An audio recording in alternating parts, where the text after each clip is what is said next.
আজকের কর্মসূচি হচ্ছে সারাদিনের জন্য। আমরা কোটা সংস্কার চাচ্ছি, আমরা কোটা সংস্কারের চাচ্ছি, আমরা কোটা বাতিল চাচ্ছি না। আমরা চাচ্ছি আমরা আজকে সারাদিনই করব, বাকিটা আমরা যতক্ষণ পর্যন্ত বাধার সম্মুখীন আছে আমরা করব। বাধার সম্মুখীন হলে তখনও আমরা আমাদের সাধ্যমতো চেষ্টা করে যাবো। সাধারণ মানুষ আজকের জন্য সবাই চাইবে, এই কোটা সংস্কার না হওয়া পর্যন্ত সবাই চাইবে। মানে আমরা চাচ্ছি যে সরকার এটা একটা সমাধান দিক আর কি। এটা হচ্ছে সমগ্র এই ইস্যুদের আন্দোলন, মানে সারা দেশের আন্দোলন। সাধারণ মানুষ এটার ভুক্তভোগী, তাদের ছেলে মেয়েরা থেকে শুরু করে সবাই শিক্ষার্থী। আসলে ভবিষ্যতে ইন ফিউচার তারাও হয়তো বা জবের জন্য যাবে, সেখানে তারা বৈষম্যের শিকার হবে আসলে। আর তাছাড়া যারা ভুক্তভোগী, Jahangirnagar university, Dhaka university, Chittagong university আছে, সেখানে তাদের ছেলেমেয়েরাও আছে। সো আলটিমেটলি এটা সবার আন্দোলন।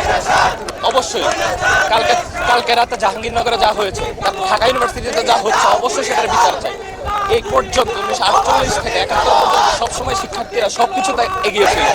আর আজকে তারা যখন অধিকার আবার আদায় করতে চেয়েছিল, তখন তাদেরকে রাজাকার ট্যাগ দেওয়া হলো। এটার বিচার অবশ্যই চাই, এটা ক্লিয়ার করা উচিত সরকারের পক্ষ থেকে।